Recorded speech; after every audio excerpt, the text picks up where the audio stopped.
Hi friend, स्वागत है आपका Pawan railway and travel vlogs channel पर। अगर आप इस चैनल पर पहली बार आए हैं तो चैनल को सब्सक्राइब कर लीजिए, क्योंकि इसमें आपको मिलेंगी मज़ेदार कहानियाँ। तो चलो शुरू करते हैं। लाल सिंह अपने छोटे से परिवार के साथ गांव में रहता था। उसके परिवार में उसकी पत्नी और 8 साल का बेटा रामू था। लाल सिंह के पास 5 बीघे ज़मीन थी। वो उसी पर खेती करता था।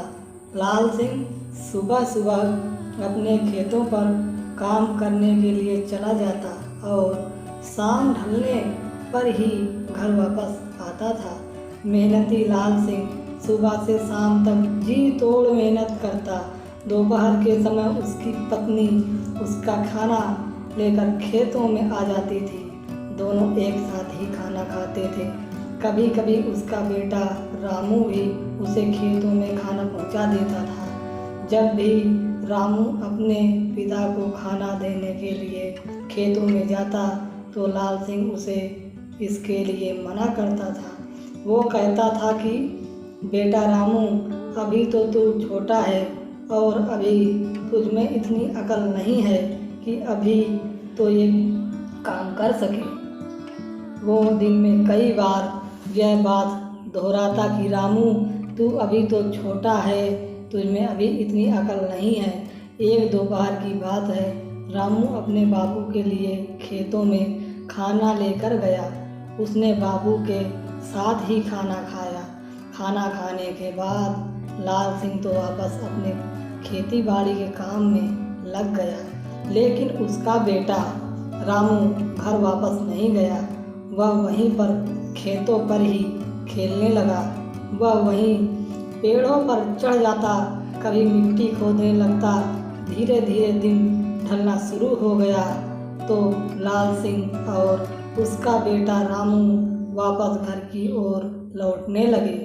तब रामू ने कहा कि बापू, आज हम बाजार वाले रास्ते से घर वापस जाएंगे।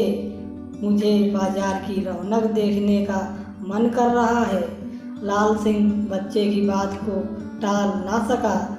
उसने कहा, ठीक है, चल आज तुझे बाजार की रौनक दिखाता हूँ। बाप बेटा दोनों खेतों से निकलकर गांव के छोटे से बाजार की तरफ चल पड़े। लाल सिंह और रामू बाजार के बीच वाली सड़क पर चलने लगे। सड़क के दोनों तरफ सजी संवरी दुकानें, रंग बिरंगे खिलौने और तरह तरह की मिठाइयाँ, घर का सामान सब था।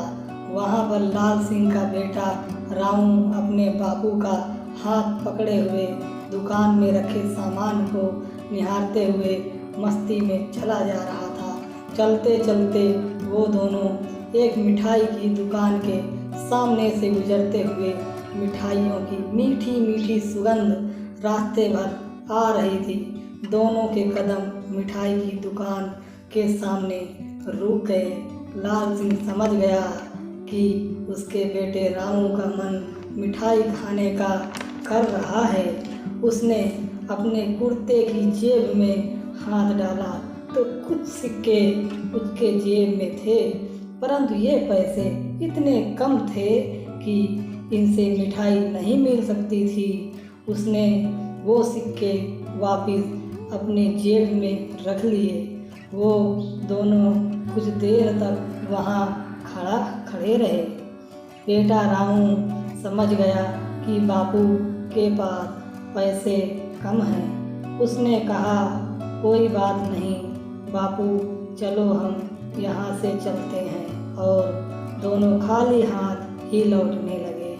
तभी उस दुकानदार की कड़कदार आवाज़ सुनाई दी, रुको, तुम दोनों पैसे तो देते जाओ। लाल सिंह बोला, पैसे? काहे के पैसे? दुकानदार बोला, मिठाई के पैसे। और कैसे पैसे? लाल सिंह थोड़ा घबरा सा गया और कहने लगा, पर मैंने तो मिठाई खाई ही नहीं। तुम दुकानदार गरजते हुए बोला, लेकिन तुमने मिठाई की सुगंध तो ली है ना?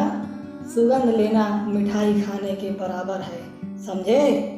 बेचारा रामलाल कुछ घबरा सा गया और उसका बेटा रामू ये सब देख रहा था।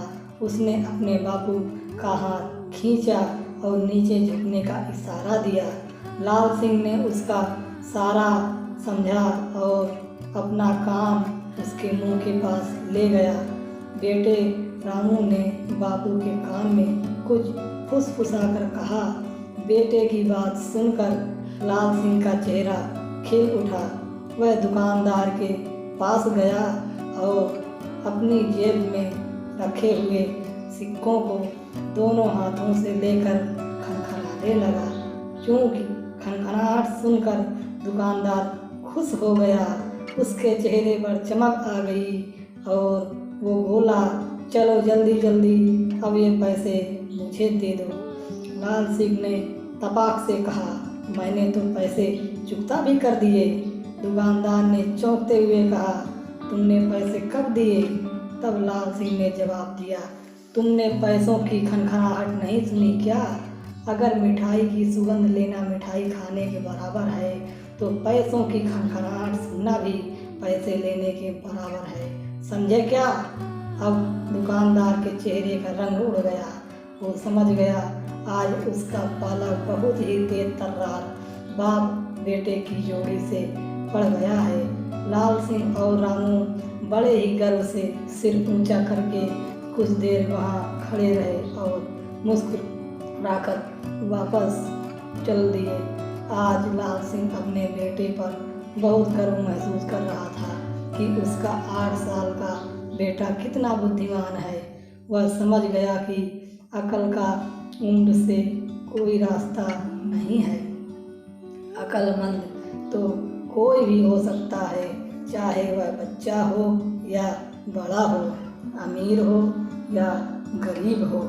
किसी ने बहुत सही कहा है कि अकल की कोई उम्र नहीं होती। दोस्तों, यह कहानी यहीं से समाप्त होती है। अगर मेरी कहानी से आपके मन को खुशी मिली हो तो कृपया मेरे चैनल को सब्सक्राइब करें और बेल आइकन को प्रेस करें, जिससे आपको और भी अच्छी कहानियाँ मिल सकें। धन्यवाद।